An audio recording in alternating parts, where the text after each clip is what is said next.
Milestone ট্র্যাজেডিতে বোনের পর মারা গেল ভাই, নিহতের সংখ্যা বেড়ে 32। বার্ন ইনস্টিটিউটে সিঙ্গাপুরে বিশেষজ্ঞরা। আমরা প্রতি 12 ঘন্টা অন্তর অন্তর এইগুলো নিয়ে আবার সিনিয়ররা সবাই বসবো, কিন্তু এই যে ডিসিশনগুলো আমরা দিব সেই ডিসিশন অনুযায়ী প্রতি ঘন্টায় ঘন্টায় আমাদের টিমগুলো তার ম্যানেজমেন্ট দিতে থাকবে। বিমান দুর্ঘটনা দুদিন পরও মাইলস্টোনে মানুষের ভিড়, হতাহতের তালিকা তৈরিতে কর্তৃপক্ষের কমিটি 3 দিনে দেবে প্রতিবেদন। নাটোর বড়াইগ্রাম সড়কে ট্রাক মাইক্রোবাস সংঘর্ষে একই পরিবারের 7 জন সহ নিহত 8। ট্রাক জব্দ করা হলেও পালিয়েছে চালক। পরাজিতরা মাথাচাড়া দিচ্ছে বিএনপির সতর্কবার্তা, ফেব্রুয়ারিতে নির্বাচনের আশা, বিচার সংস্কারের আগে কিছু চায় না এনসিপি। সাংবিধানিকভাবে গঠন হবে নির্বাচন কমিশন, একমত রাজনৈতিক দলগুলো, সরকারি ও বিরোধী দলের সমন্বয় হবে সার্চ কমিটি। পরমাণু কর্মসূচি নিয়ে আপোষ করবে না ইরান, ফের যুদ্ধে জড়াতেও প্রস্তুত, হুঁশিয়ারি প্রেসিডেন্টের, পাল্টা প্রতিক্রিয়া ইসরায়েলের। এবং টি-20তে পাকিস্তানকে হোয়াইট ওয়াশের লক্ষ্য বাংলাদেশের তৃতীয় ম্যাচ কাল সন্ধ্যায় মাঠে নামবে লাল সবুজরা। আমন্ত্রণ সংবাদ রাতে, শুনছিলেন শিরোনাম, সাথে আছি বিপাশা চক্রবর্তী। মাইলস্টোনে বিমান বিধ্বস্তের ঘটনায় বোন নাজিয়ার পর এবার না ফেরার দেশে পাড়ি জমালো ছোট ভাই নাফি। মৃত্যু যন্ত্রণায় ছটফট করতে করতে 24 ঘন্টা ব্যবধানে জীবনযুদ্ধে হেরে যায় তারা। 2 সন্তানকে হারিয়ে শোকে স্তব্ধ পরিবার। নাফির মৃত্যুতে বিমান দুর্ঘটনায় মৃতের সংখ্যা বেড়ে দাঁড়ালো 32-এ। MA আজিমের একটি রিপোর্ট। পরপারে বোন নাজিয়ার কাছে এ যাত্রা মাইলস্টোন স্কুলে বিমান বিধ্বস্তের ঘটনায় নিহত নাফির। ঘটনার দিন নাফি স্কুল থেকে বেরিয়ে আবারও বোন নাজিয়াকে আনতে বিদ্যালয়ে ঢোকে। ঠিক তখনই প্রশিক্ষণ বিমানটি বিধ্বস্ত হয়। শেষবারের মতো দেখতে এসে সে ঘটনারই বর্ণনা দেয় নাফির এক সহপাঠী। আমি আর ও খেলতেছিলাম, তখন আন্টি বলছে যে তোমরা দুজন যাও আর নাজিয়াকে একটু নিয়ে আসো, আমি যাইতে পারবো না। তখন আমি আর নাফিকে বলছি যে চল যাই, তাড়াতাড়ি চল, বেশি টাইম নাই তো। তারপর নাফি দৌড় দিছে। ও আগে যায়, যখন ওখানে দাঁড়ায় পড়ছে তখন একটা বিকট শব্দ দেখে একটা ফাইটার জেট ওইখানে যা পড়লো। তারপর আমি ওইখানে গেলাম, ওইখানে কত মাংস ছিটা আছে, রক্ত। আমি বললাম যে নাফি মনে শেষ। শরীরের 95% পুড়ে যাওয়ায় মঙ্গলবার নাজিয়া হেরে যায় জীবন যুদ্ধে, আর মৃত্যু যন্ত্রণায় ছটফট করতে করতে মধ্যরাতে পরপারে পাড়ি জমায় নাফিও। ব্যথার যন্ত্রণায় একটু পর পর করতেছে, বলি মামা, তাহিদ মামা আইছে, কোনো কথা কয় না, খালি ব্যথার যন্ত্রণায় গলাটা ছটফট করে, সহ্য করার মতো না। আমি বড় করছি, ক্লাস 1 থেকে আমার বাইরে, আমি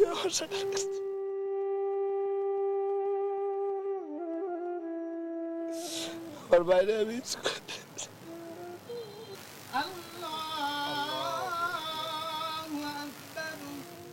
বুধবার দুপুরে উত্তরার কামারপাড়া রাজবাড়ী ঈদগাহ মাঠে জানাজা শেষে বোনের কবরের পাশে দাফন করা হয় নাফিকে। মেয়ের পর ছেলেকে হারিয়ে নির্বাক নাফি নাজিয়ার বাবা আশরাফুল ইসলাম। এমন মর্মান্তিক ঘটনার সাক্ষী হওয়ার পর আতঙ্কিত এলাকাবাসী। ল্যান্ডিং পয়েন্টের কাছ থেকে বিদ্যালয়টি সরিয়ে নেয়ার সঙ্গে সঙ্গে বিমান পরিচালনার প্রশিক্ষণ জনবহুল এলাকায় না করার দাবি তাদের।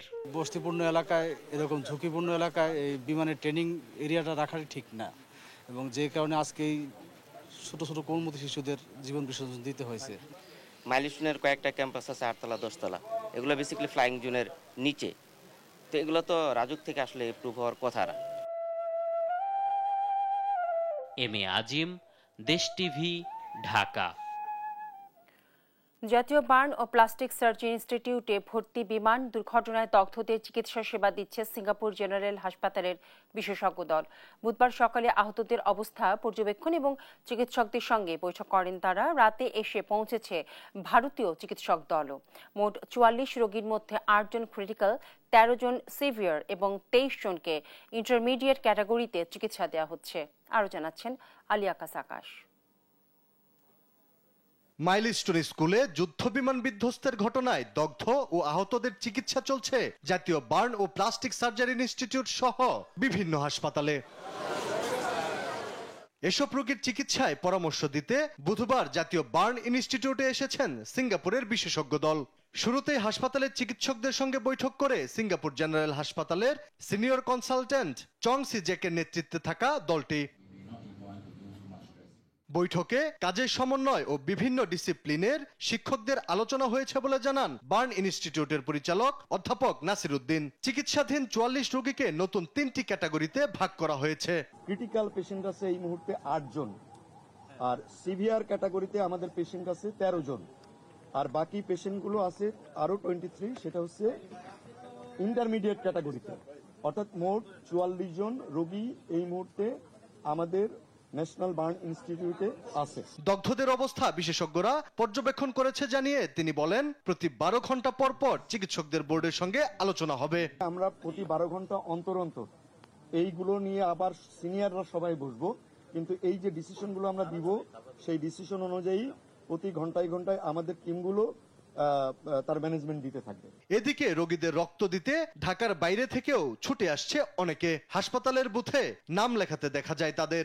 তারা বলছে যে এখন ব্লাড আপাতত লাগবে, যখন লাগবে তারা ফোন দিবে আর কি, কন্ট্যাক্ট নাম্বার রাখছে। বরিশাল থেকে আসছি আমরা, বিভিন্ন মিডিয়ার মাধ্যমে ফেসবুক, ইউটিউব থেকে জানছি এবং টিভি থেকে জানতে পারছি যে ব্লাডের খুব সংকট, নেগেটিভ, এই জন্য আমার এই নেগেটিভ এটা দিতে আসছে। নেগেটিভ গ্রুপের রক্ত বেশি প্রয়োজন জানিয়ে স্বেচ্ছাসেবকরা বলেন, প্রথম দিন রক্তের তেমন একটা প্রয়োজন না হলেও এখন চাহিদা বাড়ছে। নেগেটিভ রক্তের চাহিদাটা এখানে সবচেয়ে বেশি এবং আমাদের এখানে প্রচুর পরিমাণে নেগেটিভ, বি নেগেটিভ, এ নেগেটিভ, এবি নেগেটিভ, তারপর ও নেগেটিভ, এই রক্তের সংগ্রহ আমাদের এখানে সবচেয়ে বেশি। আলী আকাশ, দেশ টিভি, ঢাকা। দর্শক, দগ্ধদের চিকিৎসার খবর জানাতে জাতীয় বার্ন ইনস্টিটিউট থেকে সরাসরি যুক্ত হচ্ছেন সহকর্মী তারেক মাহমুদ সুজন।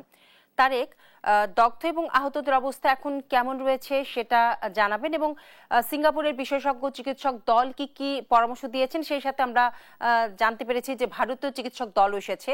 তো এই সিঙ্গাপুরের চিকিৎসক দল এবং ভারতীয় চিকিৎসক দল তারা দুজন মিলে কি ধরনের পরামর্শ দিচ্ছে সেটা আমাদেরকে জানাবেন।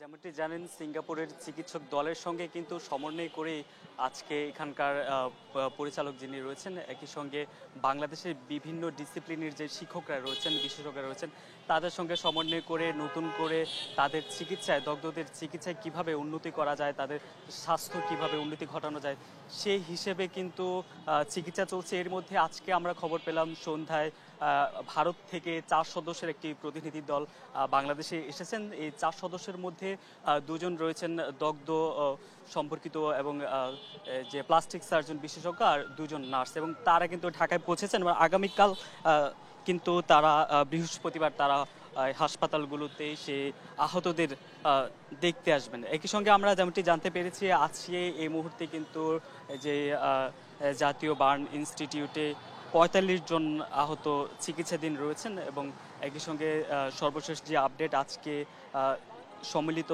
সামরিক হাসপাতাল থেকে ১২ জন এবং যে উত্তরার আধুনিক যে মেডিকেল হাসপাতাল রয়েছে সেখান থেকে ১৩ জনকে কিন্তু রিলিজ দেওয়া হয়েছে। এছাড়াও এখন ঢাকায় যে জাতীয় বার্ন ইনস্টিটিউট সহ বিভিন্ন হাসপাতালে এখন ৫৭ জন কিন্তু চিকিৎসাধীন রয়েছে। তো আমরা যেমনটি জানতে পেরেছি এখানকার এর আগে বিকেলে বার্ন ইনস্টিটিউটের যে পরিচালক তিনি যেমনটি জানিয়েছেন, সিঙ্গাপুরের যে চিকিৎসক দল রয়েছে তাদের সঙ্গে সমন্বয় করে তারা এই চিকিৎসার কিভাবে তাদের আহতদেরকে খুব দ্রুত সারিয়ে তোলা যায় সেই বিষয়ে কিন্তু তারা পরামর্শ নিচ্ছেন। একই সঙ্গে প্রতি ১২ ঘন্টা পর পর আহতদের চিকিৎসায় আরও কিভাবে নতুন করে সংযোজন বিয়োজন করে তাদের অবস্থার উন্নতি ঘটানো যায় সেই জন্য ১২ ঘন্টা পর পর কিন্তু তাদের সেই টিমটি বসে কিন্তু সমন্বয় করে কাজ করে। তো এছাড়া আজকে আমরা যেমনটি জানতে পেরেছি যে স্বাস্থ্য অধিদপ্তরের যে আপডেট তথ্য সেখানে কিন্তু বলা হয়েছে এই মুহূর্তে জাতীয় বার্ন অ্যান্ড প্লাস্টিক সার্জারি ইনস্টিটিউটে ৪৫ জন, সম্মিলিত সামরিক হাসপাতাল সিএমএসআর ৯ জন, একই সঙ্গে কুয়েত বাংলাদেশ মৈত্রী সরকারি হাসপাতালে ১ জন, শহীদ মনসুর আলী মেডিকেল কলেজে ১ জন এবং human aid research lab and হাসপাতালে ১ জন চিকিৎসাধীন রয়েছে। একই সঙ্গে এখন পর্যন্ত এই যে বিমান দুর্ঘটনা সেখানে এখন পর্যন্ত ৩২ জনের মৃত খবর কিন্তু তারা জানিয়েছেন। তো এই ছিল আমার কাছে জাতীয় বার্ন ইনস্টিটিউট থেকে সবশেষ। এরপর কিন্তু যখন আগামীকাল ভারতীয় মেডিকেল টিম একই সঙ্গে সিঙ্গাপুরের যে টিম এসেছেন তাদের সর্বশেষ তাদের কিভাবে তাদের মাধ্যমে সেই চিকিৎসা সেবায় জানাতে পারবো। দর্শক, আমাদের সহকর্মী তারেক, উনি আছেন জাতীয় বার্ন ইনস্টিটিউটে, সেখান থেকে আহত এবং দগ্ধদের সার্বিক পরিস্থিতি আমাদেরকে জানাচ্ছিলেন। দুর্ঘটনার দুদিন পর উত্তরার মাইলস্টোন কলেজ ক্যাম্পাসে ভিড় করছেন অভিভাবক এবং স্থানীয়রা। দূর দূরান্ত থেকে ধ্বংসাবশেষ দেখতে ছুটে আসছে মানুষ। এদিকে বিমান বিধ্বস্তের ঘটনায় হতাহত এবং নিখোঁজ শিক্ষার্থীদের সঠিক সংখ্যা নিরূপণে 7 সদস্যের সমন্বয় কমিটি করেছে মাইলস্টোন কর্তৃপক্ষ। প্রতিবেদন দিতে হবে আগামী 3 দিনের মধ্যে, আর একাডেমিক কার্যক্রম বন্ধ থাকবে রোববার পর্যন্ত। জান্নাতুল মোহনার রিপোর্ট, জানাচ্ছেন মাকদুরা মিতি। মাইলস্টোন কলেজের বাতাসে এখনো পোড়া গন্ধ। শিক্ষার্থীর কলকাকলির বদলে সেখানে এখন নির্মম নিস্তব্ধতা। কঙ্কালসার চেয়ারগুলো কেবলই শিশুদের স্মৃতি।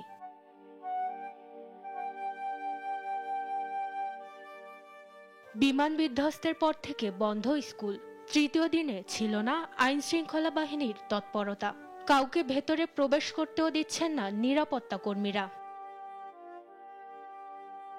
তারপরও উৎসুক জনতা ভিড় করছে স্কুলটির চারপাশে। বিমান কোথায় বিধ্বস্ত হয়েছে তা দেখার জন্যই দূর দূরান্ত থেকে এসেছেন অনেকে। দেখলাম কোন জায়গায় কোন স্থানে কিভাবে ঘটনাটা ঘটছে এটা একটু দেখতে আসছি। আসলে দেখে তো কিছু করারও নাই, বলবারও নাই। মানে এখানে কষ্ট ছাড়া আর কিছুই না। যারা হারাইছে তারাই বুঝে সেই আর্তনাদ, সেই কষ্ট, সেই কান্না। যে ভবনটিতে বিমান বিধ্বস্ত হয়েছে তার পেছনের দিকে মানুষের উপচে পড়া ভিড়। ঝুঁকিপূর্ণ হলেও দেয়ালের উপর দিয়ে পোড়া ক্লাসরুম দেখার চেষ্টা করছেন তারা। দেখলাম যে কিছু দেখা যায় কিনা, কিন্তু এসে দেখলাম যে না, কিছু দেখতে পেলাম না। আসলে কথা হলো যে বাচ্চাগুলো যে মরলো, মনে অনেক কষ্ট লাগলো। ক্যাম্পাসে আগত শিক্ষার্থী ও অভিভাবকদের দাবি, দ্রুত সময়ের মধ্যে বিমান দুর্ঘটনায় আহত নিহতদের সঠিক সংখ্যা প্রকাশ করতে হবে। এরকম 1976 এর একটা এয়ারক্রাফট নিয়ে যদি প্রশিক্ষণপ্রাপ্ত পাইলটকে দেয়া হয়, তাও আবার এরকম ওয়ার্ল্ডের একটা ঘনবসতি সিটিতে দেয়া হয়, তা আমি মনে করব এটা আমাদের অপারগতা। এদিকে হতাহতের সঠিক তথ্য নিরূপণে অধ্যক্ষকে প্রধান করে 7 সদস্যের সমন্বয় কমিটি করেছে মাইলস্টোন কলেজ কর্তৃপক্ষ। 3 কার্যদিবসে আহত, নিহত ও নিখোঁজ শিক্ষার্থীর তালিকা দিতে নির্দেশনাও দেওয়া হয়েছে কমিটিকে। বিমান বিধ্বস্তের ঘটনায় আগামী রোববার পর্যন্ত বন্ধ থাকবে মাইলস্টোন স্কুল অ্যান্ড কলেজের একাডেমিক কার্যক্রম। মাকদুরা মিতি, দেশ টিভি, ঢাকা। নিহতদের স্মরণে এবং আহতদের সুস্থতা কামনায় মোমবাতি প্রজ্বলন করে মিছিল মাইলস্টোনের শিক্ষার্থীদের। বুধবার সন্ধ্যায় উত্তরা মাইলস্টোন কলেজের মূল ফটকের সামনে থেকে মোমবাতি জ্বালিয়ে দিয়াবাড়ি মোড় পর্যন্ত শান্তিপূর্ণ মিছিল করেন তারা। এ সময় শিক্ষার্থীদের কণ্ঠে ছিল বিভিন্ন স্লোগান। এর আগে কলেজের সামনে থেকে ভিড় কমাতে দেখতে আসা দর্শনার্থীদেরকে সরিয়ে দেওয়া হয়। 6 দফা দাবি বাস্তবায়নে বৃহস্পতিবার সকাল 10টায় উত্তর দিয়াবাড়ি গোলচত্বর শান্তি মিছিল করবে মাইলস্টোনের শিক্ষার্থীরা।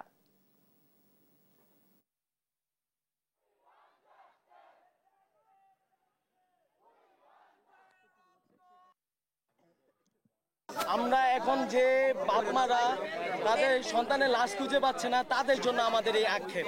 আর আজকে যে এই ছোটখাটো কর্মসূচি শুধুমাত্র আমাদের এই ছোট ভাই বোন যারা মারা গেছে তাদেরকে উপলব্ধ করে। উত্তরায় যুদ্ধ বিমান বিধ্বস্তের ঘটনার মৃত্যুর সংখ্যা নিয়ে সামাজিক যোগাযোগ মাধ্যমে গুজব ছড়ানো হচ্ছে বলে মন্তব্য করেছেন আইএসপিআর পরিচালক লেফটেন্যান্ট কর্নেল সামিউদ্দৌলা চৌধুরী। তবে বাংলাদেশে হতাহতের সংখ্যা গোপন করা অসম্ভব বলেছেন প্রধান উপদেষ্টার প্রেস সচিব শফিকুল আলম। আরও জানাচ্ছেন এনআই নাহিদ। বিমান বিধ্বস্তে সরকার ঘোষিত সংখ্যার চেয়ে হতাহত বেশি বলে সামাজিক যোগাযোগ মাধ্যমে ছড়ানো হচ্ছে নানান তথ্য। এই প্রসঙ্গে বুধবার ফেসবুকে নিজের ভেরিফাইড অ্যাকাউন্টে পোস্ট করেছেন প্রধান উপদেষ্টার প্রেস সচিব শফিকুল আলম। বলেন, বড় বড় দুর্যোগ নিয়ে রিপোর্ট করা একজন হিসেবে আমি বলে দিতে পারি যে বাংলাদেশে হতাহতের সংখ্যা গোপন করা কার্যত অসম্ভব। কেউ নিখোঁজ থাকলে পরিবারগুলো তা হাসপাতাল এবং কর্তৃপক্ষের কাছে জানায়। মাইলস্টোন কলেজের ক্ষেত্রে সেদিনের শিক্ষার্থীদের উপস্থিতির রেকর্ড ক্রস রেফারেন্স করতে পারে। পোস্টে তিনি আরও উল্লেখ করেন, স্বচ্ছতা নিশ্চিত করতে দুজন উপদেষ্টা স্কুল ক্যাম্পাসে একটি কন্ট্রোল রুম স্থাপনের নির্দেশ দেন। স্বাস্থ্য মন্ত্রণালয়ও বিভিন্ন হাসপাতালে চিকিৎসা গ্রহণকারীদের অবস্থা সম্পর্কে নিয়মিত আপডেট দিচ্ছে। এই প্রচেষ্টায় সামরিক বাহিনীও সহায়তা করছে। শফিকুল আলম দ্ব্যর্থহীনভাবে উল্লেখ করেন, হতাহতের সংখ্যা কম করে দেখানোর কোনো কারণ সরকারের নেই। এদিকে সংবাদকর্মীদের কাছে এ নিয়ে এক বার্তা পাঠিয়েছেন আইএসপিআর পরিচালক লেফটেন্যান্ট কর্নেল সামিউদ্দৌলা চৌধুরী। জানান, বিমান বিধ্বস্তে মৃত্যুর সংখ্যা নিয়ে সামাজিক যোগাযোগ মাধ্যমে ছড়ানো গুজব অনেকে না বুঝে বিশ্বাস করছেন। তিনি বলেন, সন্তানদের বিষয়ে কোনো তথ্য গোপন করার ইচ্ছা বা প্রয়াস আমাদের নেই। এনআই নাহিদ, দেশ টিভি, ঢাকা। নাটোর পড়াই গ্রামে ট্রাক এবং মাইক্রোবাসের মুখোমুখি সংঘর্ষে ৮ জনের মৃত্যু হয়েছে। এরই মধ্যে ৭ জন একই পরিবারের। অপরজন মাইক্রোবাস চালক ছিলেন। বুধবার সকালে বনপাড়া হাটিকুমরুল মহাসড়কে তরমুজ পাম্পের সামনে এই দুর্ঘটনা ঘটে। ট্রাকটি জব্দ করলেও পালিয়ে যায় চালক। আরও জানাচ্ছেন ফারজানা আফরোজ টুম্পা। কুষ্টিয়ার দৌলতপুর উপজেলার ধর্মদহ গ্রাম থেকে মাইক্রোবাসে করে অসুস্থ বৌমাকে দেখতে সপরিবারে সিরাজগঞ্জে যাচ্ছিলেন জাহিদুল ইসলাম। নাটোরের বনপাড়া হাটিকুমরুল মহাসড়কের আড়াইমারি এলাকার তরমুজ পাম্পের সামনে পৌঁছালে বিপরীত দিক থেকে আসা সিমেন্ট বোঝাই একটি ট্রাকের সাথে মাইক্রোবাসটির মুখোমুখি সংঘর্ষ হয়। এতে দুমড়ে মুচড়ে যায় মাইক্রোবাসটি। ঘটনাস্থলে চালক শাহাবুদ্দিন সহ প্রাণ হারান ৫ জন। গুরুতর আহত ৩ জনকে বড়াইগ্রাম উপজেলা স্বাস্থ্য কমপ্লেক্সে নেওয়া হলে সেখানে মৃত্যু হয় আরও এক নারীর। পরে আহতদের অবস্থার অবনতি হলে ২ জনকে রাজশাহী মেডিকেলে পাঠানো হয়। সেখানে চিকিৎসাধীন অবস্থায় দুপুরে তাদেরও মৃত্যু হয়। ওরা ছেলের বউ অসুস্থ, দেখতে যাচ্ছিল গোটা পরিবারের সবাই। ৭ জন লোক একই পরিবারের, আর ড্রাইভারটা শুধু আলাদা, একই গ্রামের। মাইক্রোবাস এবং ঢাকা থেকে ফেরত একটি ট্রাক, দুটোর মুখোমুখি সংঘর্ষে এই দুর্ঘটনাটি ঘটে এবং ঘটনাস্থলেই ৫ জন ব্যক্তি মারা যান। ৩ জনকে মোট উদ্ধার করে আমরা বড়াইগ্রাম উপজেলা স্বাস্থ্য কমপ্লেক্সে প্রেরণ করলে ওখানে যায় ১ জন মারা যায়, মহিলা। আর ২ জনকে উন্নত চিকিৎসার জন্য বড়াইগ্রাম উপজেলা স্বাস্থ্য কমপ্লেক্স রাজশাহী মেডিকেলে প্রেরণ করেন। রাজশাহী মেডিকেলে চিকিৎসাধীন অবস্থায় ওই ২ জনও মারা যায় বলে আমরা শুনেছি। নিহতরা হলেন জাহিদুল ইসলাম, তার স্ত্রী সেলিনা খাতুন, শাশুড়ি আঞ্জুমান আরা, শালিকা সীমা খাতুন, ভাই শহীদুল ইসলাম, ভাইয়ের স্ত্রী আনোয়ারা খাতুন, বোন ইতি খাতুন ও মাইক্রোবাস চালক শাহাবুদ্দিন। এ ঘটনায় তাদের গ্রামের বাড়িতে কান্নায় ভেঙে পড়েছেন স্বজনরা। আমার চাইলে বউরা যতই দেখুক, তবু তো আমার একটা ঠিকানা ছিল, আমাকে দেখবে। আজকে সকালবেলায় তার মেয়ে জামাই ফ্যামিলিগত নিয়ে সিরাজগঞ্জে যাইছিল নাতি বেটার অসুস্থ দেখতে, যারকে যাওয়ার পথে নাটোরে নাকি অ্যাক্সিডেন্ট করে ওরা ধর্মঘটে ৮ জন মারা গেছে। ট্রাকটি লাইনচ্যুত হয়ে আসায় দুর্ঘটনাটি ঘটেছে বলে প্রাথমিকভাবে ধারণা করছে পুলিশ। আমাদের স্পটে এসে যেটা মনে হচ্ছে মূলত ট্রাকটাই তার রং লেনে পরিবর্তন করে আসার কারণে মূলত মুখোমুখি মাইক্রোবাসের সাথে সংঘর্ষ হয়েছে আমাদের মনে হচ্ছে। ফারজানা আফরোজ টুম্পা, নিউজ ডেস্ক, দেশ টিভি। নানান ইস্যুতে জুলাই আগস্টের পরাজিত শক্তি আবারও মাথা চাড়া দেওয়ার চেষ্টা করছে। তাদের প্রতিহত করতেই প্রধান উপদেষ্টার সঙ্গে আলোচনা হয়েছে বলে জানালেন বিএনপির মহাসচিব মির্জা ফখরুল ইসলাম আলমগীর। ফেব্রুয়ারিতে নির্বাচন নিয়ে অন্তর্বর্তী সরকারের সদিচ্ছার অভাব দেখছেন না বলেও জানান তিনি। তবে নানান বিশৃঙ্খলা করে একটি গোষ্ঠী নির্বাচন বানচালের চেষ্টা করছে বলে মন্তব্য করেন মির্জা ফখরুল। আরো জানাচ্ছেন নিয়াজ মোর্শেদ। প্রতিবেদন নিয়াজ মোর্শেদ, জানাচ্ছেন মোহাম্মদ সাকিব। বুধবার সকালে রাজধানীর গুলশান কার্যালয়ে বাংলাদেশ জাতীয়তাবাদী ক্ষুদ্র জাতিগোষ্ঠীর প্রতিনিধি দলের সঙ্গে বৈঠক করেন বিএনপি মহাসচিব মির্জা ফখরুল ইসলাম আলমগীর। বৈঠক শেষে গণমাধ্যমের সঙ্গে কথা বলেন তিনি। প্রধান উপদেষ্টার সঙ্গে 4টি রাজনৈতিক দলের সাক্ষাতের বিষয়ে বলেন, জুলাই আগস্টের পরাজিত শক্তির অপচেষ্টা নিয়ে আলোচনা হয়েছে। জুলাই আগস্ট মাসেই ওই শক্তির আবার উত্থানের একটা নমুনা দেখা মতো অবস্থা তৈরি হচ্ছে। এটার জন্যই উনি সম্ভবত যেটা উনি বলেছেন যে সমস্ত রাজনৈতিক দলগুলোর যারা ফ্যাসিস্টদের বিরুদ্ধে সংগ্রাম করেছে, লড়াই করেছে, তাদের সঙ্গে তিনি মত বিনিময় করার জন্য এই সভাটা তিনি ডেকেছিলেন। দেশে নানা বিশৃঙ্খলার কথা উল্লেখ করে বিএনপি মহাসচিব বলেন, এসব বিশৃঙ্খলা নির্বাচন বানচাল করার ষড়যন্ত্র। নির্বাচন আয়োজনে সরকারের সদিচ্ছার কোনো ঘাটতি নেই বলেও জানান তিনি। নির্বাচনকে বানচাল করার একটা চক্রান্তের মধ্যে অবশ্যই আছে। আর আপনার এই যে সেক্রেটারিয়েটে ঢুকে পড়া, সেখানে আপনার কয়েকজন আপনার ফ্যাসিস্টদের লোকজনকেও আপনার আটক করা দেখা, তো বোঝা যাচ্ছে যে তাদের কিছু কিছু সমস্যা তৈরি করার চেষ্টা এখানে আছে। প্রধান উপদেষ্টার ঘোষিত সময়ে ভোট হবে এমন আশা জানিয়ে মির্জা ফখরুল বলেন, নির্বাচন বানচালে যে কোনো ষড়যন্ত্র রুখে দেওয়া হবে। এটা কখনোই পারবে না। বাংলাদেশের মানুষ অত্যন্ত সজাগ এবং সচেতন আছে। মোহাম্মদ সাকিব, দেশ টিভি, ঢাকা। সংস্কার, দৃশ্যমান বিচার এবং জুলাই হত্যাকাণ্ডের রায় কার্যকর না হওয়া পর্যন্ত অন্তর্বর্তী সরকারকে অন্য কিছু চিন্তা না করার আহ্বান জানিয়েছেন এনসিপি দক্ষিণাঞ্চলীয় মুখ্য সমন্বয়ক সার্জিস আলম। আর আওয়ামী ফ্যাসিবাদ ফিরে আসার চেষ্টা করলে প্রতিহতের ঘোষণা দেন হাসনাত আব্দুল্লাহ। বুধবার চাঁদপুরের পথসভায় তারা এই সব কথা বলেন। পরে অংশ নেন কুমিল্লার পদযাত্রায়। সহকর্মীদের তথ্য এবং ছবিতে আপন অপর রিপোর্ট। মাইলস্টোন ট্র্যাজেডিতে বিরতির পর আবারও শুরু হয়েছে এনসিপির জুলাই পদযাত্রা। বুধবার সকালে এনসিপির পদযাত্রা পৌঁছায় চাঁদপুরে। সকালে সার্কিট হাউজে কেন্দ্রীয় নেতারা খোঁজখবর নেন শহীদ পরিবারের সদস্যদের। এ সময় সংস্কার, বিচার ও জুলাই হত্যাকাণ্ডের মামলার রায় কার্যকরের আগে অন্যদিকে নজর না দিতে অন্তর্বর্তী সরকারকে আহ্বান জানান সার্জিস আলম। খুনি হাসিনা থেকে শুরু করে তার যে দোষরা সরাসরি এই নির্দেশের সাথে ছিল, বাস্তবায়নের সাথে ছিল এই হত্যাকাণ্ডের, এই গণহত্যার, তাদের দৃশ্যমান বিচার, রায় এবং কার্যকর হওয়ার পূর্ব পর্যন্ত এই বাংলাদেশে অন্তর্বর্তীকালীন সরকার, আমাদের বিচার বিভাগীয় যারা রয়েছে, তারা যেন অন্য কোনো কিছু চিন্তা না করে। পরে শহরের বাস স্ট্যান্ড এলাকায় পথসভায় বক্তব্য রাখেন কেন্দ্রীয় নেতারা। হাসনাত আব্দুল্লাহ বলেন, আওয়ামী ফ্যাসিবাদ আবারও মাথা চাড়া দিয়ে উঠতে চাইছে। তারা ফিরতে চাইলে প্রতিহতের ঘোষণা দেন হাসনাত। দলমত নির্বিশেষে আমাদেরকে ফ্যাসিবাদের বিপক্ষে আমাদেরকে অবস্থান নিতে হবে। আপনারা গতকাল দেখছেন লাশের উপর দিয়ে এই আওয়ামী ফ্যাসিবাদ আবার তারা হচ্ছে রাজনীতি করার চেষ্টা করেছে। কিন্তু আওয়ামী লীগ যদি ফেরার চেষ্টা করে তাহলে এই সব শক্তিতে পরিণত হয়ে ভবিষ্যতের উত্থানের যে কোনো সম্ভাবনাকে আমরা একদম নাই করে দেব। মাইলস্টোন ট্র্যাজেডির ঘটনায় স্বাস্থ্য উপদেষ্টার সমালোচনাও করেন হাসনাত আব্দুল্লাহ। একজন স্বাস্থ্যমন্ত্রী আছে বাংলাদেশের, চিনেন ওনাকে? উনি ডক্টর মোহাম্মদ ইউনূসের ভাই ব্রাদার কোটায় আসছে। সবসময় বলে আসছি, এই স্বাস্থ্য উপদেষ্টা এটার কোনো প্রয়োজন নাই। আপনারা দেখছেন ওনার কোন ধরনের অ্যাক্টিভিটি? উনি যে বেতনটা নেয়, এই বেতনটা হারাম হবে। পরে কুমিল্লার উদ্দেশ্যে যাত্রা করেন এনসিপি নেতারা। সেখানেও হয় পথসভা। আপন অপু, নিউজ ডেস্ক, দেশ টিভি। আইনি কাঠামোর পরিবর্তে সাংবিধানিকভাবে গঠন করা হবে নির্বাচন কমিশন। এজন্য সরকারি এবং বিরোধী দলের সমন্বয় হবে সার্চ কমিটি। এমন ঐতিহাসিক ঐক্যমত্যে পৌঁছেছে রাজনৈতিক দলগুলো। তবে নেতাদের দাবি, সুষ্ঠু নির্বাচন অনুষ্ঠানে শুধু নির্বাচন কমিশন গঠন নয়, জনপ্রশাসন, স্থানীয় সরকার এবং পুলিশে সংস্কার আনতে হবে। আরো জানাচ্ছেন সাইফুল রিপন। রাজধানীর ফরেন সার্ভিস একাডেমিতে জাতীয় ঐকমত্য কমিশনের দ্বিতীয় ধাপের 18তম বৈঠকে আসে নির্বাচন কমিশন গঠন নিয়ে ঐকমত্যের সিদ্ধান্ত। স্মৃতি ধরে রাখতে এভাবেই ক্যামেরা বন্দী হন জাতীয় ঐকমত্য কমিশন ও রাজনৈতিক দলের নেতারা।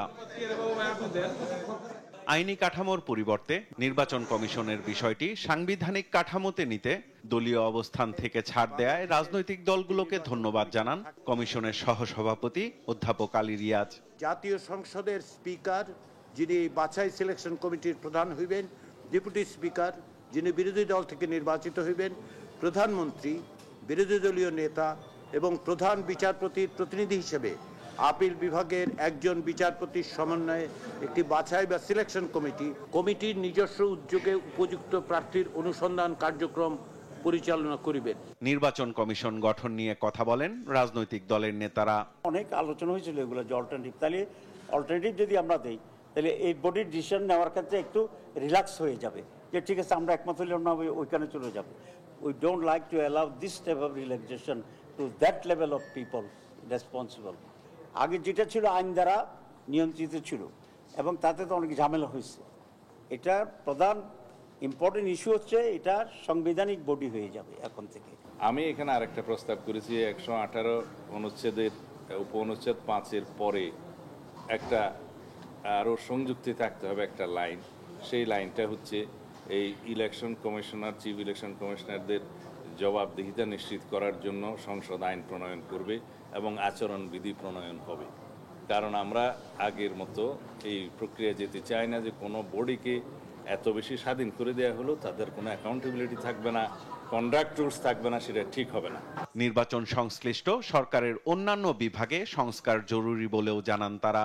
আমরা ঐক্যমত্য কমিশনে আজকে প্রস্তাব রেখেছি যেন জনপ্রশাসন, স্থানীয় সরকার এবং পুলিশ এই বিষয়গুলো সংস্কারের বিষয়টি কীরকম হতে পারে সেই ব্যাপারে যেন এখানে এটাকে এজেন্ডাভুক্ত করা হয় এবং বাংলাদেশে সত্যিকার অর্থেই সংস্কারের মধ্য দিয়ে একটা গণতান্ত্রিক রূপান্তর সম্ভবপর হয়, সে আহ্বান আমরা জানিয়েছি। এদিন ইসি গঠন নিয়ে জাতীয় ঐক্য হলেও শেষ হয়নি দুর্নীতি দমন কমিশন, সরকারি কর্ম কমিশন, মহা হিসাব নিরীক্ষক ও নিয়ন্ত্রক এবং ন্যায়পাল নিয়োগ নিয়ে আলোচনা। সাইফুল রিপন, দেশ টিভি, ঢাকা। ত্রয়োদশ জাতীয় সংসদ নির্বাচন সামনে রেখে গণমাধ্যম কর্মীদের জন্য নীতিমালা জারি করেছে নির্বাচন কমিশন। বুধবার ইসি সচিব আক্তার আহমেদের সই করা নির্বাচনী সংবাদ সংগ্রহে সাংবাদিক এবং গণমাধ্যম কর্মীদের জন্য নীতিমালা 2025 জারি করা হয়। এতে বলা হয়েছে, ভোটের দিন সাংবাদিকরা যাতায়াতে মোটরসাইকেল ব্যবহারের অনুমোদন পাবেন। তারা সরাসরি ভোট কেন্দ্রে প্রবেশ করতে পারবেন, তবে কোনোভাবেই গোপন কক্ষে ছবি তোলা যাবে না। আর নির্বাচনের 1 সপ্তাহ আগে আবেদনের মাধ্যমে সংশ্লিষ্টদের সাংবাদিক পাস কার্ড, গাড়ি এবং মোটরসাইকেলের স্টিকার দেবে ইসি সচিবালয় এবং রিটার্নিং কর্মকর্তা। দেশের সাম্প্রতিক পরিস্থিতি নিয়ে দ্বিতীয় দফায় আরও 13টি রাজনৈতিক দল এবং জোট নেতাদের সঙ্গে বৈঠক করেছেন প্রধান উপদেষ্টা ডক্টর মোহাম্মদ ইউনূস। বৈঠক শেষে নেতারা জানান, সংকট নিরসনে নির্বাচনে সুনির্দিষ্ট তারিখ ঘোষণা বিকল্প নেই। রাজনৈতিক দলগুলোর মধ্যে বৈষম্য দূর করার পাশাপাশি রাজনৈতিক ঐক্য তৈরিতে সরকারকে আরও এগিয়ে আসার আহ্বান জানান তারা। তাইফুর রহমান তুহিনের প্রতিবেদন। দেশের সাম্প্রতিক পরিস্থিতি নিয়ে আরও 13টি রাজনৈতিক দল ও জোটের নেতাদের সঙ্গে বৈঠক করেছেন প্রধান উপদেষ্টা ডক্টর মোহাম্মদ ইউনূস। বুধবার বিকেলে রাষ্ট্রীয় অতিথি ভবন যমুনায় এই বৈঠক অনুষ্ঠিত হয়। এতে অংশ নেন রাষ্ট্র সংস্কার আন্দোলন, গণসংহতি আন্দোলন, এবি পার্টি, নাগরিক ঐক্য, গণ অধিকার পরিষদ, এলডিপি, খেলাফত মজলিস, বিপ্লবী ওয়ার্কার্স পার্টি, জেএসডি, 12 দলীয় জোট, বাসদ, সিপিবি ও গণফোরাম। দীর্ঘ আলোচনা শেষে রাজনৈতিক দলের নেতারা জানান, বর্তমান যে সংকট তৈরি হয়েছে সেটি নিরসনে সরকারকেই ভূমিকা রাখতে হবে। আমরা স্পেশালি বলেছি যে সরকার দুর্বল সরকার বলে মনে হচ্ছে আমাদের কাছে। আমরা সরকারকে বলেছি যে সামনে রাজনীতি এবং নির্বাচনকে কেন্দ্র করে কোনো দলের প্রতি যেন অনুরাগ অথবা বিরাগের বশবর্তী হয়ে সরকার পরিচালিত না হয়। আমরা বলেছি 3টা শক্তি সম্পর্কে সচেতন থাকতে হবে এবং এই ব্যাপারে আপনাদের দায়িত্ব পালন করতে হবে। একটা হচ্ছে পতিত স্বৈরাচার, তারা যদি আসতে চায় সবাই মিলে মোকাবেলা করতে হবে। সেই চ্যালেঞ্জ মোকাবেলা করে জনগণের যে প্রত্যাশা, সেই প্রত্যাশা পূরণের পথে এই সরকারকে এগোতে হবে। জনগণ এবং রাজনৈতিক দলের আস্থা ফিরিয়ে আনতে 5 আগস্টের আগেই নির্বাচনের সুনির্দিষ্ট তারিখ ঘোষণার আহ্বান জানান তারা। পতিত স্বৈরাচারী শক্তি বিভিন্ন ইস্যুতে গড়ে ওঠা আন্দোলনকে পৃষ্ঠপোষকতা করে বিভিন্ন ধরনের নাশকতা বিশৃঙ্খলা করতে পারে, সেই বিষয়ে আমরা সরকারের দৃষ্টি আকর্ষণ করেছি। সরকারের অবিলম্বে উচিত নির্বাচনের তারিখ বিষয়ে সুস্পষ্ট ঘোষণায় যাওয়া, অন্তত 5 আগস্ট অথবা তার পরবর্তী সময়ের মধ্যেই। তারা যেভাবে নির্বাচনটা একটা অবাধ, নিরপেক্ষ, বিশ্বাসযোগ্য নির্বাচন করার জন্য রাজনৈতিক দলগুলোর সাথে সরকারের এনগেজমেন্টটা আরো বৃদ্ধি করা দরকার। শুধু সংকটময় সময় নয়, প্রতি মাসেই সরকারকে রাজনৈতিক দলগুলোর সঙ্গে আলোচনার আহ্বান জানান রাজনৈতিক দলের নেতারা। সময় নিতে তারা ব্যর্থ হচ্ছে। তাইফুর রহমান তুহিন, দেশ টিভি, ঢাকা। স্থগিত হওয়া এইচএসসি পরীক্ষার নতুন সূচি প্রকাশ করেছে মাধ্যমিক ও উচ্চ মাধ্যমিক শিক্ষা বোর্ড। বুধবার নতুন এই সূচি প্রকাশ করা হয়। নতুন সূচি অনুযায়ী কুমিল্লা বোর্ডের 10 জুলাই স্থগিত হওয়া পরীক্ষা হবে আগামী 12 আগস্ট, আর গোপালগঞ্জ জেলায় স্থগিত হওয়া 17 জুলাইয়ের পরীক্ষা হবে আগামী 14 আগস্ট। এছাড়া মাইলস্টোন কলেজ বিমান বিধ্বস্তের ঘটনায় স্থগিত হওয়া 22 ও 24 জুলাইয়ের পরীক্ষা যথাক্রমে আগামী 17 আগস্ট এবং 19 আগস্ট অনুষ্ঠিত হবে। মাইলস্টোনে বিমান বিধ্বস্ত হয়ে হতাহতের ঘটনায় শিক্ষা মন্ত্রণালয়ের দায়িত্ব অবহেলা বা অনিয়ম করেনি দাবি করেছেন শিক্ষা উপদেষ্টা সিআর আবরার। এ ঘটনায় পদত্যাগের কোনো ইচ্ছা নেই জানিয়ে তিনি বলেন, নিয়োগকর্তা চাইলে চলে যাবেন। বুধবার দুপুরে সচিবালয়ে তিনি সাংবাদিকদের আরও জানান, শিক্ষা সচিবকে সরকারের উচ্চ পর্যায় থেকে অপসারণ করা হয়েছে। তৌফিক মাহমুদ মুন্নার রিপোর্ট, জানাচ্ছেন মাহবুব তামিম। রাজধানীর দিয়াবাড়িতে মাইলস্টোন স্কুল অ্যান্ড কলেজে সোমবার যুদ্ধবিমান বিধ্বস্ত ও হতাহতের প্রেক্ষিতে মধ্যরাতে এইচএসসি ও সমমান পরীক্ষা স্থগিতের সিদ্ধান্ত জানায় শিক্ষা মন্ত্রণালয়। সিদ্ধান্ত দিতে দীর্ঘসূত্রতায় মঙ্গলবার শিক্ষা উপদেষ্টা ও সচিবের পদত্যাগ দাবিতে রাজপথে নামেন শিক্ষার্থীরা। আইনশৃঙ্খলা বাহিনীর সঙ্গে তাদের সংঘর্ষে রণক্ষেত্রে পরিণত হয় সচিবালয় এলাকা। আন্দোলনের একদিন পর এ নিয়ে কথা বলেন শিক্ষা উপদেষ্টা। জানান, যথাযথ প্রক্রিয়া অনুসরণ করতে গিয়ে পরীক্ষা স্থগিতের সিদ্ধান্ত নিতে দেরি হয়েছে। কোনো রকমের অব্যবস্থাপনা এখানে হয়নি, আমি সেটাই বোঝাতে চেষ্টা করছি। এই ধরনের সিদ্ধান্ত হুট করে নেওয়া এটা মোটেই সঠিক না। যেরকম প্ল্যান করতে হয়, রোল ব্যাক করতে হলেও সময় লাগে এবং যথাযথভাবে হয়েছে। বা এটা যদি আগে নেওয়া যেত ভালো হতো, কিন্তু আগে নেওয়া সেটা সম্ভব হয়নি সঙ্গত কারণে। মাইলস্টোনের ঘটনায় শিক্ষা মন্ত্রণালয়ের কোনো গাফিলতি ছিল না জানিয়ে তিনি বলেন, এই ঘটনায় পদত্যাগের কোনো কারণ নেই, তবে সরকার চাইলে সরে দাঁড়াবেন। আমি নিজের থেকে করার কোনো অভিপ্রায় নেই, কারণ আমি এখানে আমার কাজের কোনো এখানে ব্যত্যয় হয়েছে বলে আমি মনে করি না। আর যদি আমার তো নিয়োগকর্তাও রয়েছেন, তারাও যদি এখানে মনে করেন যে এখানে ব্যত্যয় ঘটেছিল, তো আমাকে যেতে বললে আমি অবশ্যই চলে যাব। আমার কোনো এখানে আঁকড়ে ধরার, নিজেকে জাস্টিফাই করার কোনো কিছু নয়। শিক্ষার্থীদের দাবির যৌক্তিক উল্লেখ করে তিনি বলেন, হতাহতদের পরিবারকে ক্ষতিপূরণ সহ শিক্ষার্থীদের সব দাবি পূরণে কাজ করছে সরকার।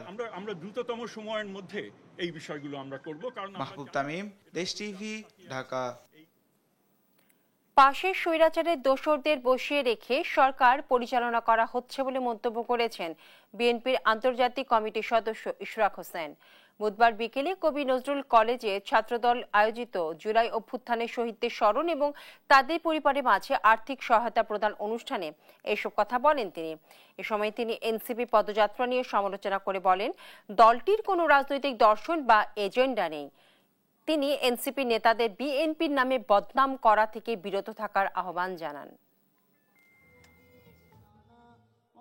এই বর্তমান সরকার তারা অনেক যেটা বলেছি অনেক কিছুই বলছে, কিন্তু তাদের চারপাশে স্বৈরাচারের দোসর দিয়ে ঘেরা, সেভাবে তারা দেশকে চালাচ্ছে। আমি তাই তাদেরকে আহ্বান জানাবো, আমরা আপনাদের শত্রু না।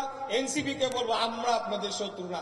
আপনাদের শত্রু গোপালগঞ্জে আপনারা গিয়েছিলেন, একটা আপনারা উদাহরণ নিয়ে এসেছেন যে আপনাদের আসল শত্রু কারা। 24 ঘন্টায় ডেঙ্গু আক্রান্ত হয়ে 4 জনের মৃত্যু হয়েছে। একই সময়ে আরো 319 জন ডেঙ্গু জ্বর নিয়ে হাসপাতালে ভর্তি হয়েছে। বুধবার স্বাস্থ্য অধিদপ্তরের এক প্রতিবেদনে এই তথ্য জানানো হয়। এতে বলা হয়, বুধবার সকাল 8টা পর্যন্ত আগের 24 ঘন্টায় সারা দেশে হাসপাতালে 319 জন ভর্তি হয়েছে। চলতি বছর এখন পর্যন্ত ডেঙ্গুতে 18,345 জন হাসপাতালে ভর্তি হয়েছেন, আর মৃত্যু হয়েছে 69 জনের। বিল ছাড় না করার অভিযোগে রাজশাহী সিটি কর্পোরেশনের চলমান উন্নয়ন কাজ বন্ধ ঘোষণা করেছে ঠিকাদাররা। দুপুরে নগরীর রেলগেট এলাকায় মানববন্ধন থেকে এই ঘোষণা দেন তারা। ঠিকাদাররা বলেন, একের পর এক আবেদনের পরেও বকেয়া বিল পাওয়া যাচ্ছে না। বিল চাইতে গেলে উল্টো দুর্ব্যবহার করেন সিটি কর্পোরেশনের সচিব। টাকা না থাকায় কোনো কাজ চলমান রাখা সম্ভব না বলে জানান তারা।